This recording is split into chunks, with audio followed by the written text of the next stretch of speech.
উত্তরপাড়া পৌরসভার সাফাই কর্মীদের ধর্মঘট বুধবার নিয়ে 6 দিনে পড়ল, যার ফলে বেহাল হয়ে উঠেছে শহরের পরিস্থিতি।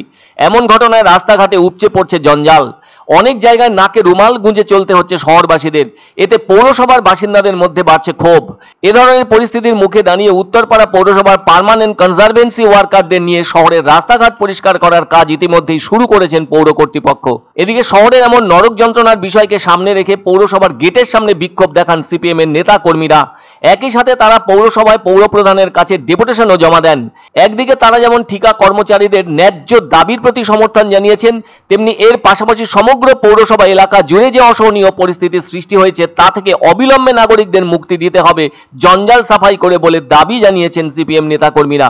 এ ব্যাপারে উত্তরপাড়া পৌরসভার পৌরপ্রধান দিলীপ যাদব ডেপুটেশনের পরবর্তী সময়ে জানান যে ইতিমধ্যেই সিনিয়র বেশ কয়েকজন কাউন্সিলর আলোচনা করছেন আন্দোলনরত ঠিকা শ্রমিকদের সঙ্গে। ফলে খুব দ্রুত এই সমস্যার সমাধান হয়ে শহরের পরিবেশ আবার আগের মতোই পরিষ্কার হবে।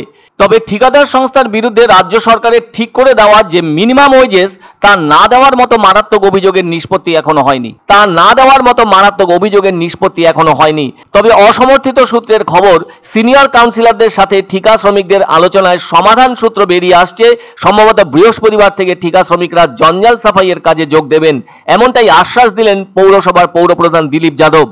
অন্যদিকে ঠিকাদার নিয়ন্ত্রিত সাফাই কর্মীদের অভিযোগ, তারা শহরকে পরিষ্কার রাখার গুরুত্বপূর্ণ কাজের সাথে যুক্ত থাকার পরও দীর্ঘ 5টি বছর ধরে তাদের কোনো রকম বেতন বাড়ানো হয়নি। সরকার প্রদত্ত ন্যূনতম মজুরিও তারা পাচ্ছেন না।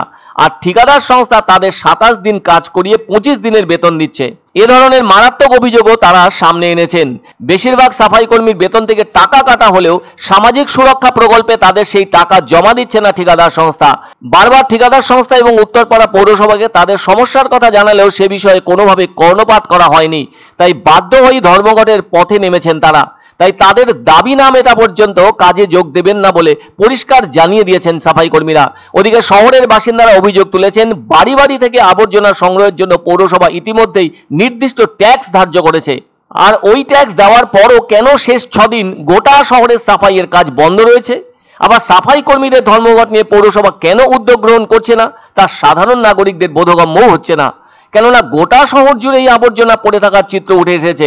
অথচ 2000 সাল থেকে উত্তরপাড়া শহরে সাফাইয়ের কাজকর্ম পরিচালনা করে আসছে ঠিকাদার সংস্থা।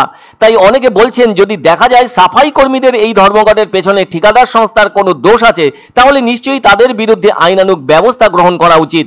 আবার নাগরিক মহলেরও দাবি, পৌরসভা দ্রুত ব্যবস্থা গ্রহণ করে শহরকে নির্মল রাখার জন্য কাজ শুরু করতে উদ্যোগী হোক এবং সমস্যা দ্রুত সমাধান করার জন্য আমার অন্যান্য কলিগ কাউন্সিলররাও সবাই চেষ্টা চালাচ্ছেন, ডিপার্টমেন্ট থেকেও চেষ্টা চলছে। আমি সকল মানুষকে আপনাদের মাধ্যমে আশ্বস্ত করতে চাই যে এই শহরের নাগরিক পরিষেবার ক্ষেত্রে এই বোর্ডের অত্যন্ত সুনাম আছে।